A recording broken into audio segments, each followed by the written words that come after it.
तो हेलो दोस्तों, आप सभी का एक बार मोस्ट वेलकम है हमारी इस यूट्यूब चैनल पर। जी दोस्तों, आज के वीडियो में पढ़ने वाले हैं कि मैथ का चैप्टर नंबर 3 पढ़ने वाला है। ठीक है जी दोस्तों, आज के इस वीडियो में जो है ना हम लोग जो है ना चैप्टर नंबर 3 पढ़ने वाले हैं, क्योंकि इससे पहले मैंने आपको ना चैप्टर नंबर 1 और 2 जो ना समाप्त कर चुका हूँ। ठीक है, अगर आप वो नहीं देखे हैं तो प्लेलिस्ट में जाकर देख सकते हैं यूट्यूब चैनल पर, मेरे यूट्यूब चैनल पर, और या इस वीडियो का डिस्क्रिप्शन बॉक्स में लिंक दिया गया है। सारा का सारा जो ना आपको सॉल्यूशन के साथ बताया गया है, वहाँ से आप जुड़ सकते हैं। ठीक है, तो आज जो हमारा जो टॉपिक है 2 चर वाले रैखिक समीकरण समझिए उसके युग्म के बारे में पढ़ना है। ठीक है, तो क्लास 10 के छात्र छात्राओं के लिए ये चैप्टर है। ठीक है, क्लास 10 समझिए, और उसके बाद क्या है मैथ। ठीक है, हम लोग क्या पढ़ने वाले हैं, मैथ। ओके, चलिए मैथ पढ़ने वाले। ठीक है, चलिए वेरी गुड। तो मैथ जो पढ़ेंगे समझिए, तो इसमें जो है ना क्लास 10 के जो भी छात्र छात्राएँ हैं समझिए, यहाँ पर समझेंगे बारीकी से समझिए, क्योंकि है ना इस चैप्टर से बहुत सारे ऐसे क्वेश्चन है जो आपके बोर्ड एग्जाम में जो है ना हूबहू पूछ लिया जाता है। ठीक है, तो आपको समझना जो है ना बहुत ज़रूरी हो जाता है। ठीक है, इसलिए आप समझिएगा। ठीक है, तो यहाँ पर देखिए ना 2 चर वाले हमारे जो चैप्टर का नाम क्या है, 2 चर वाले रैखिक समीकरण। ठीक है, तो चैप्टर जो है ना CHAPTER चैप्टर कितना है 3 है। ठीक है, चैप्टर कितना है 3 है। ठीक है, और नाम क्या है तो दो चर वाले रैखिक समीकरण। ठीक है, समीकरण के युग्म। ठीक है, समीकरण युग्म ऐसे भी लिख सकते हैं, समीकरण युग्म। ओके, चलिए समझ में आया। हाँ, तो ये चैप्टर का क्या हो गया, आपका नाम हो गया। ठीक है, चलिए तो इसको हम सबसे पहले हम इसमें समझते हैं, समझिए आखिर इसमें पढ़ना आपको क्या क्या है। ठीक है, जो अब क्योंकि है ना आप जानते हैं कि अगर आप बेसिक समझ में आ जाता है, ठीक है, अगर आपको बेसिक पता चल जाता है तो आप इस चैप्टर को जो है ना जादू मंत्र से उड़ा सकते हैं। ठीक है, आराम से सॉल्व कर पाएंगे। ठीक है, आपको किसी तरह का कोई दिक्कत नहीं होगा। ठीक है, तो इसलिए सबसे पहले आपको क्या करना पड़ेगा, बेसिक कॉन्सेप्ट इसको समझना पड़ेगा। ठीक है, तो बेसिक में सबसे पहले क्या समझना है भाई, तो सबसे पहले यहाँ पर देखिए 2 और दो चर, 2 का मतलब क्या होता है, तो 2 मतलब 2 संख्या, समझिए 2 चर। ठीक है, यहाँ 2 कोई भी एक नंबर ले लो, मैथ का समझिए उसको बोलते हैं संख्या। ठीक है, तो 2 हो गया। और चर का मतलब क्या होता है, ठीक है, तो चर का मतलब ये होता है कि यहाँ पर जैसे कि आप यहाँ पर लिखिए, यहाँ पर क्या लिखेंगे x, उसके बाद यहाँ पर y, और उसके बाद क्या लिखेंगे यहाँ पर से x, y, उसके बाद यानी a या b कुछ भी लिख दिया। ठीक है, ये सब क्या कहलाता है, तो ये सब जो है ना आपको क्या कहलाता है, तो ये सब जो है ना चर कहलाता है। क्या कहलाता है बोलिए, चर कहलाता है। समझ में आया, तो समझ में आ गया चर क्या कहलाता है। ठीक है, तो इसको हम क्या बोलेंगे, x, y और ABCD जो भी है ना इसमें आएगा युग्म। ठीक है, उसको हम बोलेंगे चर। ठीक है, अब वाले रैखिक समीकरण किससे बोलते हैं, ठीक है, तो जिसका जो है ना प्रतिच्छेदी बिंदु जो है ना, जिसको ग्राफ मतलब जिसको ड्राइंग करेंगे समझिए, इस तरह से जो ग्राफ खिंचाएगा समझिए, जिसका एक लाइन हो उसे हम क्या कहेंगे, तो रैखिक समीकरण कहेंगे। ठीक है, समझ में आ गया, चलिए वेरी गुड। ठीक है, अब यहाँ से कुछ जो पॉइंट होता है वो आपको बहुत ज़रूरी है समझना। सबसे पहले मैं आपको है ना वो समझा देता हूँ। ठीक है, सबसे पहले आप जानते हैं कि यानी कि हम लोग जो चैप्टर जो पढ़ेंगे 3.1 समझिए, 3.1 में जो है ना आखिर सबसे पहले ग्राफ दिया हुआ। ठीक है, और ग्राफ जो है ना आपको बनाना बहुत ज़रूरी है, क्योंकि ग्राफ हर साल जो है ना 5 नंबर का जो है ना पूछ लिया जाता है। ठीक है, तो सबसे पहले मैंने आपको क्या करना है, ग्राफ सिखा दूंगा। ठीक है, लेकिन ग्राफ से पहले मैं आपको जो बेसिक चीज़ें हैं उनको चलिए मैं आपको सिखा देता हूँ। ठीक है, सबसे पहले यहाँ पर लिखते हैं a1x, और उसके बाद प्लस में b1, उसके बाद y, उसके बाद ना प्लस में c1 बराबर क्या लिखेंगे 0। ठीक है, उसी तरह है a2 क्या है x, उसके बाद ना प्लस में b2 क्या लिखेंगे y, और प्लस में c2 और क्या लिखेंगे 0। ठीक है, इसी को हम क्या करेंगे, इस तरह से है ना और में करके यहाँ से लिख देते हैं। ठीक है, यहाँ से इसी तरह से समझिए, थोड़ा सा यहाँ लिख देते हैं और। ठीक है, इसी का दूसरा रूप जो है ना इस प्रकार का लिखा जाता है, जो कि है ना ax प्लस में by और प्लस में c बराबर 0। ठीक है, उसी तरह है ax यहाँ पर ax2 हो गया, यहाँ ax1 हो गया। ठीक है, और b1 हो जाएगा यहाँ पर प्लस में b2y और प्लस में c। ठीक है, बराबर क्या लिखेंगे 0। ठीक है, यहाँ पर c1 हो जाएगा, यहाँ पर क्या होगा c2 हो जाएगा। ठीक है, इसी तरह के जो इसको है ना थोड़ा सा दूसरा रूप के जरिए से मैं इसको क्या करें, यहाँ पर लिख दिया, या आप इसे ऐसे हटा सकते हैं। समझिए यहाँ पर 2 जो दिया हुआ है इसको हटा भी सकते हैं, कोई दिक्कत नहीं। ठीक है, यहाँ पर मैंने इस तरह से लिख दिया। ठीक है, अब यहाँ से समझना क्या है आखिर। ठीक है, ये सब जो हटेगा। ठीक है, इस तरह से हट जाएगा। A1 x2 A1 B1 इस तरह से जो है ना इसका रूप जो है ना हट जाएगा। ठीक है, तो इसमें समझना पॉइंट ये है कि आखिर ये है क्या। ठीक है, आखिर इसको हम समझेंगे कैसे, किस में इसको समझेंगे। ठीक है, तो इसके लिए मैं आपको बताता हूँ। तो देखिए, इसको समझने के लिए सबसे पहले मैं आपको है ना कोई कुछ एग्जाम्पल दे रहा हूँ, उस एग्जाम्पल के जरिए से आपको है ना समझना पड़ेगा। ठीक है, एग्जाम्पल क्या है, तो देखिए मान लीजिए ना आप जो है ना किसी त्यौहार में जा रहे हैं। ठीक है, तो त्यौहार में जो जा रहे थे उससे पहले मैं आपको यानी उससे पहले जो ना आपके पिताजी हैं आपको 100 रुपया दिया। ठीक है, उसमें आप 2 भाई है। ठीक है, गौर से समझिए मेरे बात को। ठीक है, 2 भाई है। ठीक है, आपके पिताजी ने कहा कि आपने जो छोटा भाई, आपका जो छोटा भाई है उसको आप 5 रुपया कम दीजिएगा और आप जो है ना 5 रुपया ज़्यादा रख लीजिएगा। ठीक है, क्या कहिएगा, 5 रुपया ज़्यादा रख लीजिएगा। ठीक है, तो यहाँ पर गौर से समझिएगा, आपको टोटल रुपया कितना दिया, तो 100 रुपया दिया। ठीक है, तो इस 100 रुपया में जो है 100 रुपया में जो है कितने भाई है, तो 2 भाई है। कितने भाई है, 2 भाई है। ठीक है, तो आप जानते हैं कि यदि हम 100 रुपये में 2 भाई लिखेंगे तो मान लीजिए पहला भाई क्या है, x है, और दूसरा भाई क्या है, y है। ठीक है, पहला भाई क्या है, x है, और दूसरा भाई क्या है, y है। ठीक है, अब इस दोनों को जब हम मिलाएंगे यानी कि जोड़ेंगे, समझिए दोनों को जोड़ कर क्या रुपया बनेगा, 100 रुपया बनेगा। ठीक है, क्योंकि इस दोनों का जो पैसा होगा वो मिलाकर कितना बचेगा, 100 रुपया बचेगा। ठीक है, क्योंकि यहाँ पे जैसे आप देखिए कि मान लीजिए आपके पिता जो है आपको 100 रुपया दिया। ठीक है, और बड़ा भाई जो है समझिए उनको कितना है, मैं उसको बोला गया है कि 5 रुपया अधिक ले लेने के लिए और 5 रुपया इसको क्या करेंगे, कम लेने के लिए। ठीक है, तो मान लीजिए इसके पास कितना, छोटा भाई के पास 45 रुपया बचेगा, जबकि बड़ा भाई के पास कितना रुपया बचेगा, 55 रुपया बचेगा। ठीक है, यहाँ से देखिए 55 रुपया। ठीक है, तो यहाँ से देखिए इस दोनों के जो डिस्टेंसिंग है, कितना का डिस्टेंसिंग है, तो कहोगे सर यहाँ तो 45 माल 5 और इधर के इधर 5। ठीक है, तो 5 का 5 कितना हुआ, 10 का। ठीक है, 10 रुपया का हेरा फेरी है, मतलब बड़ा भाई जो है ना 10 रुपया बेईमानी कर लिया है। ठीक है, यहाँ पर समझ रहे हैं ना, समझे, इस रूप में जो है ना आपको है ना ये समीकरण इस रूप में बनाना पड़ेगा। ठीक है, उसी तरह। ठीक है, उसी तरह से जैसे मान लीजिए कि एक बड़ा भाई क्या है भाई, 1 से। ठीक है, 1 से, और बड़ा भाई में से आपको है ना छोटा भाई को क्या रुपया देना है, तो देने के लिए क्या करना पड़ेगा, घटाना पड़ेगा ना जी, समझिए। तब बड़ा भाई में से छोटा भाई को क्या किए, घटाया। ठीक है, तो क्या किया बताइए, तो यहाँ पर इसको घटाएंगे तो मान लीजिए यहाँ पर 2 रुपया बचेगा।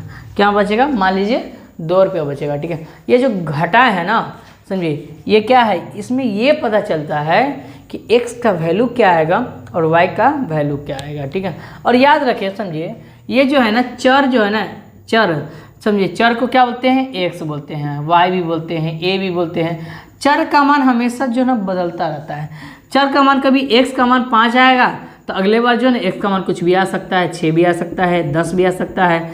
y का मान मान लीजिए 10 आएगा तो अगले बार जो है ना y का मान कुछ भी आ सकता है, 15 आ सकता है, 18 आ सकता है। तो चर का मान हमेशा क्या होता है, बदलता है। ठीक है, याद रखिएगा। ठीक है, चलिए वेरी गुड। अब हम समझते हैं आगे की प्रक्रिया। समझिए, तो सबसे पहले हम 2 चर वाले रैखिक समीकरण के युग में समझिए हम इसका जो आगे जो हम नियम पढ़ेंगे, समझिए इस नियम को सबसे पहले आपको बता देते हैं। समझिए आखिर इस नियम में ना क्या क्या पढ़ना है। समझिए, तो सबसे पहले हमको पढ़ना है, समझिए सारणी 3.4। ठीक है, क्या पढ़ना है, 3.4। उससे पहले जो ना एक हिंट्स आपको मैं दे रहा हूँ, इसको समझिएगा। ठीक है, गौर से समझिएगा मेरे बात को। ठीक है, क्योंकि है ना आपको ये ना आपको पूरा का पूरा समझ में आएगा, तब जाकर है ना इस चैप्टर को आप बना पाइएगा, नहीं तो आपको है ना नहीं बनेगा आपसे। ठीक है, चलिए देखिए यहाँ पे A1 है, यहाँ पर क्या है A2 है। ठीक है, बराबर B1 है, यहाँ पर क्या है B2 है, बराबर C1/C2 इसको बोलते हैं। ठीक, तो A1/A2 बराबर B1/B2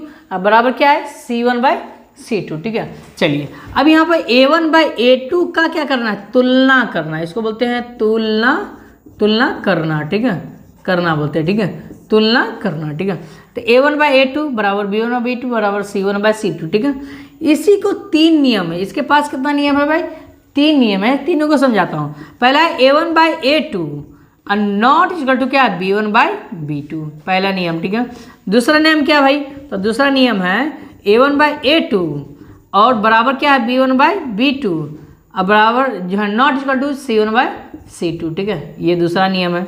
तीसरा नियम क्या भाई, तो तीसरा जो नियम है आपका कि A1/A2 और बराबर है B1/B2 के और बराबर क्या है C1/C2 का, ठीक है। ये 3 नियम है, ठीक है। तो उस स्थिति में यहाँ पर सबसे पहले आपका जो अनुपात की जो तुलना किए हैं तो क्या होगा, ठीक है। तो इसको हम अनुपात का तुलना बोलते हैं। क्या बोलते हैं? अनुपात का तुलना करना, ठीक है। मैंने आपको क्या तुलना करना, इससे पहले मैं आपको बता दिया, ठीक है। तुलना करना, ठीक है। तो तुलना हम लोग कर रहे हैं, ठीक है। और इस तुलना में जो है ना आपका जो ग्राफ का जो निरूपण होगा वो किस रूप में होगा, आखिर कैसे हम इसको समझेंगे, ठीक है। तो देखिए गौर से समझिएगा। मान लीजिए यहाँ पर हमने x प्लस में 10y अब बराबर में जो है ना 10y और उसकी तरफ बराबर भी लिख दीजिए या माइनस इस साइड में भी लिया या कोई फर्क नहीं पड़ता है, 6 है, ठीक है। उसी तरह 2x प्लस में 8y अब बराबर क्या है 12 है, ठीक है। अब यहाँ से गौर से समझिए, ठीक है। क्या गौर से समझना है? चलिए यहाँ पर 12 नहीं 18 रख देते, चलिए, ठीक है। अब यहाँ से देखिए x के बगल में जो भी आपको संख्या दिया रहेगा, ठीक है, वो क्या कहलाएगा? A1 कहलाएगा, ठीक है। क्या कहलाएगा? A1 कहलाएगा, ठीक है। y के बगल में जो भी संख्या रहेगा वो आपको B1 कहलाएगा, ठीक है। और इसको बोलते हैं C1, ठीक है। उसी तरह से x के बगल में यहाँ पर जो नीचे वाला संख्या है वो क्या कहलाएगा? A2 कहलाएगा। क्या कहलाएगा? A2, ठीक है। उसी तरह से y के बगल में जो भी संख्या है वो क्या कहलाएगा? B2 कहलाएगा। और नीचे वाला क्या है? C2। मतलब A1 B1 C1 A2 B2 C2, ठीक है। इस तरह से, ठीक है। अब यहाँ से क्या करेंगे? इसमें मान बैठाएंगे, ठीक है। तो देखिए यहाँ पर x के बगल में नहीं कुछ है तो क्या है? 1 है, ठीक है। 1 बट्टा में है। और यहाँ पर देखिए x के बगल में क्या है? 2 है, तो 2 बराबर का बराबर पहले ले लीजिए, ठीक है। क्योंकि आपको है ना इस नियम पर ही चलना है, ठीक है। इस नियम पर पहले आपको लिखना पड़ेगा, ठीक है। जब ये नियम आप लिख लीजिएगा तब आपको पता चलेगा कि आखिर में ये तीनों में से कौन हल निकलेगा, ठीक है। सबसे पहले ये समझ लीजिए, ठीक है। B1 का मान कितना है भाई? 10 है। और बट्टा में B2 का मान कितना है भाई? 8 है, ठीक है। इस तरह से। और C1 का मान कितना है? तो 6। और C2 का मान कितना है? 18 है, ठीक है। इस तरह से। अब देखिए इसको हम काटेंगे तो 1 से 2 में भाग करेंगे तो 1 में 1 1 2 2 यानी कि 2 वही आएगा, ठीक है। मतलब 1 बट्टा क्या आएगा? 2 ही आएगा, ठीक है। बराबर इसको हम काटेंगे तो क्या आएगा? 5 दूना 10 और 2 चौक 8, ठीक है। इस तरह से, ठीक है। अब बताइए कि यहाँ पे 1/2 है जबकि यहाँ पे 5/4 है, ये दोनों बराबर है? बिल्कुल नहीं सर जी, ये बिल्कुल बराबर नहीं है। तो क्या करेंगे? इसको नॉट इक्वल टू लगाएंगे। मतलब इसके कहने का मतलब ये आता है ये इसकी तुलना में ये क्या है? ये बराबर नहीं है, क्योंकि इस संख्या जो है ये संख्या दोनों अलग है, इसलिए क्या है? ये बराबर नहीं है, ठीक है। तो इस रूप में हम क्या करेंगे? तो इस रूप में इसका नाम दिया गया है, समझे क्या दिया गया सर जी? इसका नाम दिया है प्रतिच्छेदी। क्या लिखेंगे? प्रतिच्छेदी, ठीक है। प्रतिच्छेदी, ठीक है। इस तरह से प्रतिच्छेदी क्या होगा बताइए जल्दी? प्रतिच्छेद बिंदु कहलाएगा। क्या कहलाएगा? प्रतिच्छेद बिंदु कहलाएगा, ठीक है।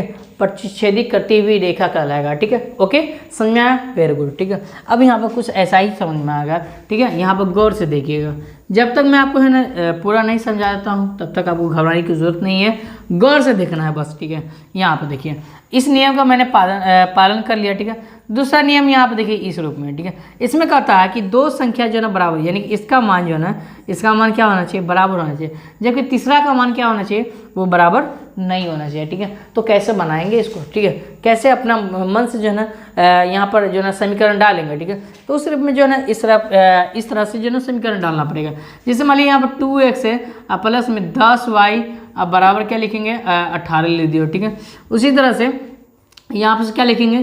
तो 6x और उसके बाद जो ना यहाँ पर क्या होगा भाई? तो यहाँ पर जो है ना 30y ले लीजिए अब बराबर क्या आप लिखे? मान लीजिए 2 लिख दीजिए, ठीक है।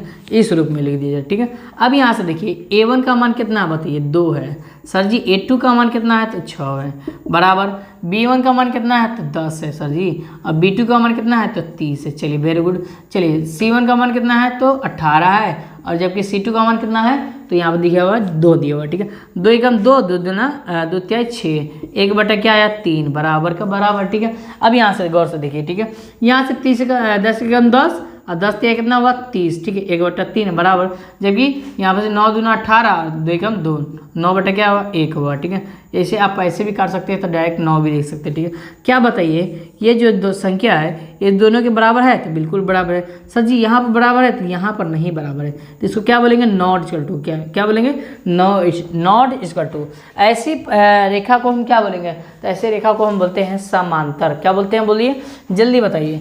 इसको क्या बोलेंगे बाबू? इसको बोलेंगे समांतर, ठीक है। समांतर, समांतर, ठीक है, क्या बोलेंगे, समांतर, ठीक है। चलिए वेरी गुड, बहुत अच्छा, ठीक है, समझ में आया, हाँ बिल्कुल, ठीक है।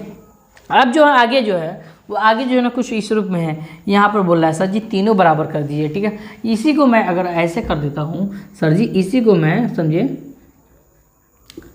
इसी तरह से मैं इसको ऐसे कर देता हूँ तो इसको क्या हो जाएगा, ठीक है, 18 का 18, 18 54, 1 बट्टा क्या आएगा 3, ठीक है। तो यहाँ पर क्या लिखा जाएगा 1/3, ठीक है, बराबर करके 1/3। अब यहाँ देखिए सर जी तीनों अंक बराबर हो गया, ठीक है। जब तीनों संख्या बराबर हो जाएगा उसको क्या कहेंगे, तो उसको बोलेंगे समपाती, क्या बोलेंगे, समपाती, क्या बोलेंगे, बोलो जल्दी बताओ, समपाती बोलेंगे बाबू, क्या बोलेंगे, समपाती बोलेंगे, ठीक है, वेरी गुड, समझ में आया, हाँ बिल्कुल, ठीक है। चलिए वेरी गुड, ठीक है। अब यहाँ पर मैं आपको है ना एक क्वेश्चन दे रहा हूँ, ठीक है, 3 क्वेश्चन यहाँ पर दूंगा, इसको समझना बहुत ज़रूरी है, ठीक है। जब रेखा जो है ना प्रतिच्छेद करती है, ठीक है, जब रेखा प्रतिच्छेदी होगी, ठीक है, यहाँ पर देखो ऊपर मैंने क्या किया, यहाँ पर बोला प्रतिच्छेद, ठीक है। तो जब रेखा प्रतिच्छेदी होगी तो क्या कहलाएगा, ठीक है, इसको हम बोलेंगे कि इसका जो है ना अविरोधी समीकरण का युग्म होगा, ठीक है। वो कैसा समीकरण का युग्म होगा, युग्म की बात किया है, ठीक है। तो इसका युग्म जो होगा वो क्या होगा, तो अविरोधी समीकरण का युग होगा, ठीक है, अविरोधी समीकरण का युग, ठीक है। जब रेखा समांतर हो, ठीक है, मैंने आपको क्या बताया, समांतर कहाँ है sir ji, a1/a2 b1/b2 not equal to c1/c2, इसको बोलते हैं समांतर, ठीक है। तो इसको बोलते हैं अविरोधी, ठीक है, क्या बोलेंगे, अविरोधी युग्म, ठीक है, युग्म, क्या बोलेंगे, अविरोधी युग्म। थोड़ा सा मैं इसको सजा कर ले देता हूँ, पहले मैं इसको मिटा लेता हूँ, ठीक है, इसको मैं आपको समझा रहा हूँ, ठीक है। सबसे पहले मैं इसको मिटा देता हूँ बढ़िया से, ताकि जो ना आपको 100% सब में समझ में आया, ठीक है। चलिए हाँ, यहाँ से देखिए मैंने आपको क्या यहाँ पर दिया, ठीक है, यहाँ पर आपको दिया समझिए कि a1/a2 और नॉट इक्वल क्या है b1/b2, ठीक है, b1/b2, ठीक है, ये चीज़, ठीक है।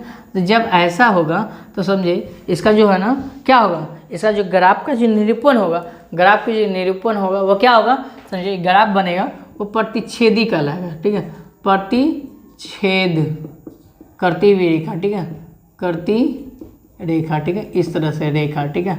चलिए अब यहाँ से इसमें आपको बताया है जब प्रतिच्छेदी करती रेखा होगा, ठीक है, तो जब इसका जो ना समीकरण का जो युग्म होगा वो कैसा बनेगा, ठीक है।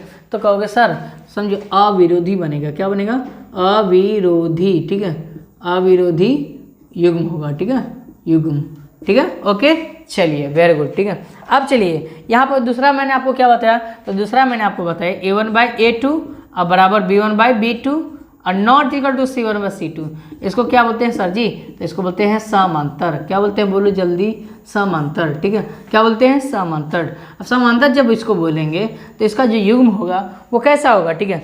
तो कहोगे सर इसका जो युग्म होगा असंगत होगा, क्या होगा, असंगत समीकरण का युग्म होगा, कैसा होगा, असंगत समीकरण का युग्म, असंगत समीकरण का युग्म होगा, ठीक है, युग्म, हाँ चलिए वेरी गुड, ठीक है, समीकरण का कैसा होगा, युग्म होगा, ठीक है। अब चलिए आगे हमारा पॉइंट है, जब अगला जो पॉइंट है वो क्या है भाई, तो a1/a2 अब तीनों बराबर ना होगा, b1/b2 और क्या होगा सर जी, c1/c2।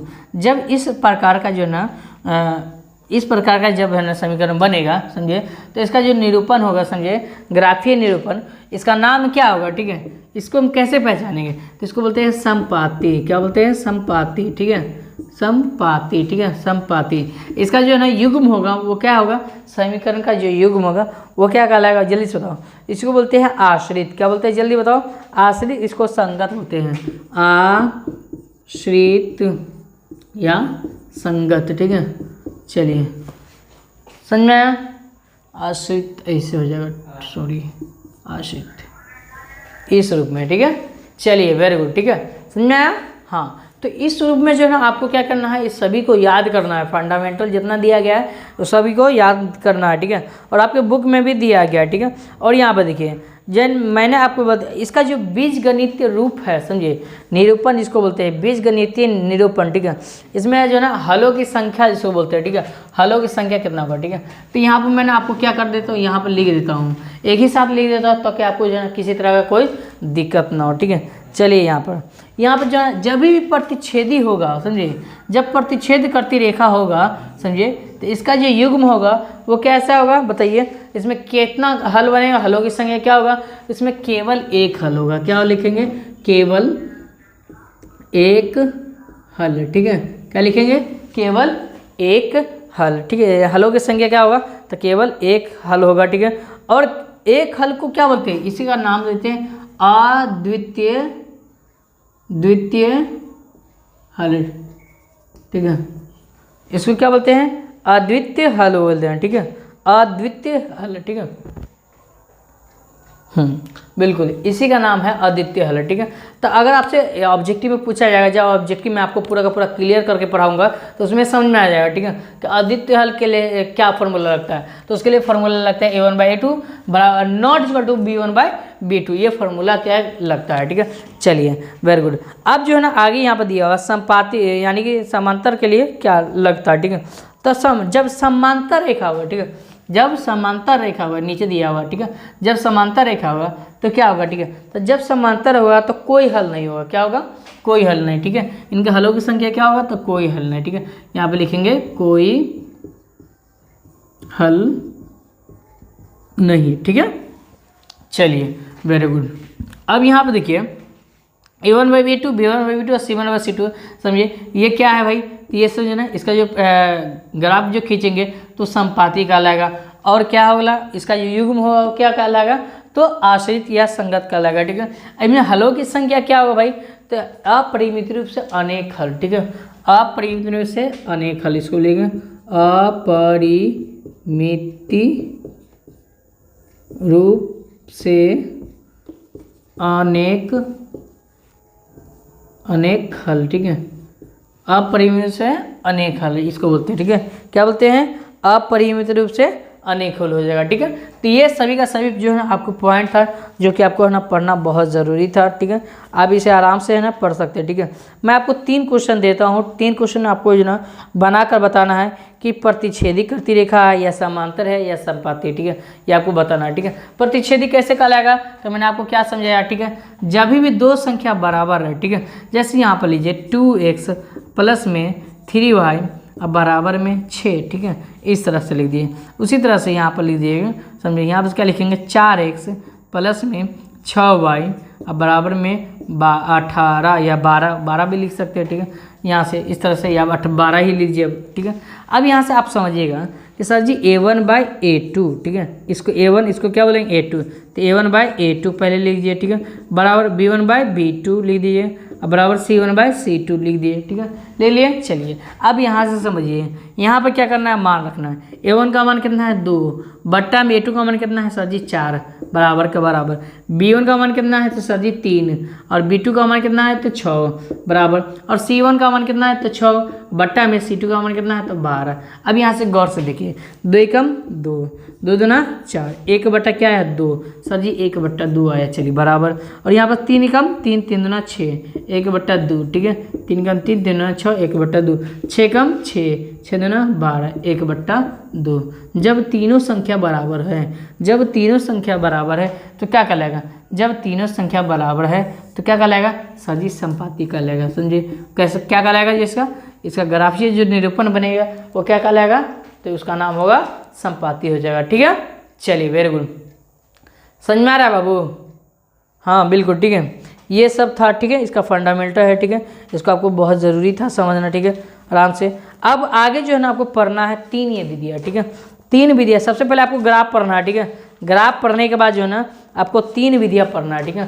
पहला क्या भाई, तो पहला आपका है ना प्रतिस्थापन, ठीक है, पहला क्या है प्रतिस्थापन, पहला क्या है जल्दी बताओ, पहले का नाम है प्रतिस्थापन, दूसरा का नाम क्या है तो विलोपन विधि, ठीक है, दूसरा का नाम क्या है तो विलोपन विधि, और तीसरा का नाम जो है वो क्या है, तो तीसरा का नाम जो है वो क्या है, वज्र गुणन विधि होती है। क्या है, वज्र गुणन विधि है, ठीक है। इस चैप्टर से जो है काफ़ी सारे सवाल जो है ना आपके बोर्ड एग्जाम में जो है ना पूछ लिया जाता है, इसलिए जो है ना आपको जो है ना पढ़ के जो है ना जाना है, ठीक है। और गौर से समझिएगा, सारा का सारा सवाल जो है ना आपको 100% जो मैं बोल रहा हूँ 200% पूरा का पूरा समझ में आएगा, इसलिए जो है ना इस वीडियो को लाइक कर दिए और चैनल पर नया है तो चैनल को सब्सक्राइब कर लीजिए, ठीक है। प्रतिस्थापन में भी कुछ नहीं, ठीक है। देखिए, मैं अगर एग्जाम्पल के तौर में आपको बताऊं तो देखिए आपको है 2 समीकरण लेना, ठीक है। 2 समीकरण कैसा होगा सर जी, तो 2 समीकरण कुछ इस रूप में दिया गया है, ठीक है। एक्स और वाई, ठीक है, एक्स और वाई, एक्स का मान डालो तो वाई का मान निकल जाएगा, वाई का मान डालो तो एक्स का मान निकल जाएगा, ठीक है। उसी तरह से अगर आपको ग्राफ बनाना है तो सेम टू वैसे करना, ठीक है। जैसे ही आप देखिए कि मान लीजिए आपको ग्राफ बनाना है, ठीक है। जैसे यहाँ पर 2x प्लस में 3y बराबर में 12, ठीक है। उसी तरह से x प्लस में 5y बराबर में 6 ले लीजिए, ठीक है। समीकरण क्या होगा सर जी 1, समीकरण क्या होगा 2 हो जाएगा, ठीक है। अब यहाँ से क्या करेंगे, समीकरण 1 और समीकरण 2 से लेंगे, ठीक है। प्रतिस्थापन में विधि में क्या होता है, तो देखिए मान लीजिए अगर 2 से ले रहे हैं, ठीक है, तो 2 से क्या होगा, ठीक है, तो x प्लस में 5y बराबर में 6। जब यहाँ से x का मान, यहाँ पर x का मान ऐसा रखना है और y का मान ऐसा रखना है, इसको जोड़ कर जो है ना वो क्या बन जाएगा 6 बन जाएगा, ठीक है। इस तरह से, ठीक है, आपको करना है, ठीक है। तब मान लीजिए x का मान यहाँ पर क्या रखेंगे बताइए, x का मान यहाँ पर 1 रख देते हैं, ठीक है, प्लस में और 5 का 5 गुने और y का मान यहाँ पर क्या रख देते हैं, तो 1 रख देते हैं, अब बराबर यहाँ पर 6 है। यहाँ पर देखिए सर जी कि 1 का 1 प्लस में और 5 में से 1 गुना क्या हुआ 5 बराबर 6। अब यहाँ से 5 कितना हुआ 6 बराबर कितना हुआ 6, दोनों बराबर हुआ कि नहीं हुआ, जल्दी से बताइए। तो मैंने क्या किया, मैंने आपको किया कि सर जी यहाँ पर मैंने हम मान रख लिया, ठीक है। यहाँ पर क्या किया, मान रख लिया, ठीक है। तो x का मान मैंने क्या रखा, पहले यहाँ पर x लीजिए, यहाँ पर y मान लीजिए, ठीक है। तो x का मान मैंने यहाँ पर 1 रखा, तो y का मान यहाँ पर कितना रखा था भाई, तो वहाँ पर 1 रखा था, ठीक है, यहाँ पर उस रूप में, ठीक है, आपको लिखना पड़ता है, ठीक है। तो ये हमारा जो है ना, जब हम ग्राफ बनाएंगे तब जाकर इसको समझना पड़ेगा, ठीक है, आराम से समझेगा, ठीक है। ग्राफ बनाने के लिए सबसे पहले जो है ना आपको यहाँ पर रेखा खींचना पड़ेगा, ठीक है। यहाँ पर सबका मैं पॉइंट नाम दे देता हूँ ताकि जो है ना जब भी मैं ग्राफ बनाऊँगा तो आपको है ना किसी तरह का कोई दिक्कत ना हो, ठीक है। इसका नाम जो है ना वो एक्स अक्ष होता है, क्या होता है, एक्स अक्ष, ठीक है। और ये हमेशा जो है ना एक्स अक्ष जो है ना समांतर होता है, एक्स अक्ष इसको बोल सकते हैं, ठीक है। इसको बोलते हैं वाई अक्ष, ठीक है। इसको बोलते हैं एक्स डैश अक्ष, ठीक है, और इसको बोलते हैं वाई डैश अक्ष, ठीक है। अब जहाँ पर डैश लगा रहा है तो इस बात को याद रखना, जहाँ पर डैश लगा रहा है तो इस बात को याद रखना कि इसमें नेगेटिव का मार्क होगा, ठीक है, नेगेटिव चार्ज होगा, मतलब यहाँ पर माइनस में संख्या होगा, ठीक है, -1 -2 -3 -4, ठीक है, इस तरह से -1 -2 -3 -4, ठीक है, इस तरह से, ठीक है। 1 इसमें पॉजिटिव होगा, ठीक है, 2 और उसके बाद प्लस में 3 कॉमा दे देगा, ठीक है, इस तरह से कॉमा दे के लिखना पड़ेगा, ठीक है। चलिए तो समझ आया, समझिए ये सब में जो है ना प्लस में हो जाएगा, ठीक है, ये सब क्या होगा प्लस में होगा, ठीक है। तो जहाँ भी है ना अगर वाई अक्ष रहता है, ठीक है, वाई अक्ष के युग में रहता है, ठीक है, और एक्स अक्ष को इसको बोलते हैं युग में, ठीक है। जब हम क्या करें, मान लीजिए कि यहाँ पर कुछ भी हम यहाँ पर 4 रख देते हैं और यहाँ पर मान लीजिए हम कुछ भी 5 रख देते हैं, यहाँ पर 3 रख देते हैं, यहाँ पर 6 रख देते हैं, ठीक है, यहाँ पर। अब यहाँ पर क्या करेंगे, एक्स का मान क्या रखना है, एक्स का मान यहाँ पर सर जी 4 है, ठीक है। तो यहाँ पर एक्स इधर है, ठीक है, यहाँ पर देखिए प्लस में है इसलिए इधर जाएंगे प्लस में, ठीक है। वाई का मान कितना है 5 है, ठीक है, तो वाई का मान इधर नहीं आकर इधर माइनस है, ठीक है, वाई है लेकिन माइनस है, ठीक है, लेकिन ऊपर आपको जाना पड़ेगा, ठीक है, क्योंकि आपको वाई का मान क्या है पॉजिटिव में दिया हुआ, ठीक है। तो यहाँ पर देखिए यहाँ पर ऊपर दिन दिया हुआ 5, ठीक है, इस तरह से, ठीक है। तो यहाँ पर 4 है तो सबसे पहले यहाँ पर लीजिए 4 पहले, तो यहाँ पर 4 हो गया, यहाँ से इसके सामने यहाँ पर वाई का मान क्या है 5 है, ठीक है, तो ये 5 यहाँ हुआ। अब यहाँ पर देना इस दोनों के सामने क्या करना पड़ेगा, ऐसे ड्राइंग करना पड़ेगा, ठीक है। यहाँ से बिंदु लगा लेते हैं, तो आप आराम से बनाइएगा, समझे ग्राफ में बनाना पड़ेगा, समझिए इस रूप में। और यहाँ पे एक बिंदु बन गया, ठीक है, ये दोनों रेखा जो है ना आपस में क्या किया मिला दिया, ठीक है। ये क्या हो गया, यहाँ से इसका काम खत्म हो जाएगा, ठीक है, यहाँ से एक आपको पॉइंट बन गया, ठीक है। उसी तरह से एक्स का मान कितना है 3 है, चलिए यहाँ पर 3 है, वाई का मान यहाँ पर कितना है 6 भाई, तो यहाँ पर मान लीजिए 6 है, ठीक है। तो एक्स का मान 3 है तो 3 यहाँ पर हो गया और वाई का मान 6 तो 6 यहाँ हुआ, ठीक है। अभी इसके सामने ले जाओ, ठीक है, 6 और 3 के सामने ले जाओ, ठीक है, यहाँ से ले जाएंगे 6 और 3 के सामने, ठीक है, इस तरह से, ठीक है। तो यहाँ से एक पॉइंट बनेगा मान लीजिए, ठीक है। अब यहाँ से 2 पॉइंट बना, ठीक है, 2 पॉइंट बना तो क्या करेंगे सर जी, इसको हम प्रतिच्छेद करेंगे, क्या करेंगे प्रतिच्छेद करेंगे, ठीक है, इस बात को याद रखना, ठीक है। तो अब मैं आपको बताता हूँ कि ग्राफीय जब विधि आप बनाइएगा तो उसमें जो है ना कैसे समझ में आएगा कि आप प्रतिच्छेदी बिंदु कहलाता है या समांतर रेखा कहलाता है या संपातीय रेखा कहलाता है, ठीक है। तो जब आपका ग्राफ, मैं आपको यहाँ पर क्लियर समझाता हूँ, गौर से समझिएगा, ठीक है। चलिए इससे आपको 5 नंबर मिलेगा 100%, ठीक है, आप गौर से समझिएगा बस, ठीक है, ठीक है। इस तरह से मैंने ग्राफ ड्राइंग किया, ठीक है।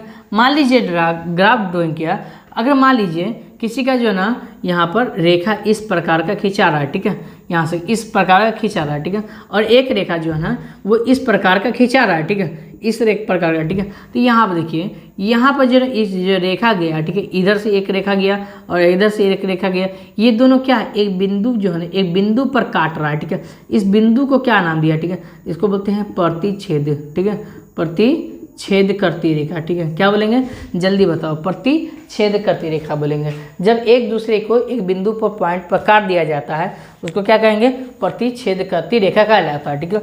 अगर आपको यहाँ पर समझिए, यहाँ पर गौर से समझिए, अगर यहाँ पर आप ग्राफ बना रहे हैं तो अगर ऐसा ड्रॉइंग आ गया, ठीक है, ऐसा दो रेखा ऐसा खींचाया तो इसको क्या बोलेंगे सर जी, तो इसको बोलेंगे सर जी समांतर। क्या बोलेंगे, जल्दी बताओ, इसको क्या बोलेंगे, एक दूसरे के क्या है, समांतर है, ठीक है, समांतर है, समांतर है सर जी, समांतर करती रेखा है, ठीक है, समांतर करती रेखा है, ठीक है। अगर मान लीजिए कि यहाँ पर एक और ड्राइंग कर लेता हूँ, ठीक है, अगर मान लीजिए एक ही रेखा पर, ठीक है, एक ही रेखा पर यहाँ पर एक रेखा यहाँ पर मान लीजिए, ठीक है, अब दूसरा रेखा इसी पर यहाँ पर आकर कट रहा है, ठीक है, इसी पर आकर फिर दूसरा रेखा कट रहा है, इसको क्या नाम दिया बताओ, इसका नाम क्या हो गया सर जी, समझे, तो इसका जो नाम हुआ वो क्या कहलाएगा, तो इसका नाम होगा समपाती। क्या बोलेंगे जल्दी, समपाती, ठीक है, समपाती करती रेखा है इसका नाम हो गया, ठीक है। तो इस तरह से जो है टोटल मैंने आपको है पूरा का पूरा क्लियर समझा दिया हूँ, ठीक है, ताकि आपको किसी तरह से कोई दिक्कत ना हो और आपको पूरा का पूरा याद रखना, ठीक है, कि यह ना किस युग में जो है ना क्या क्या बनेगा।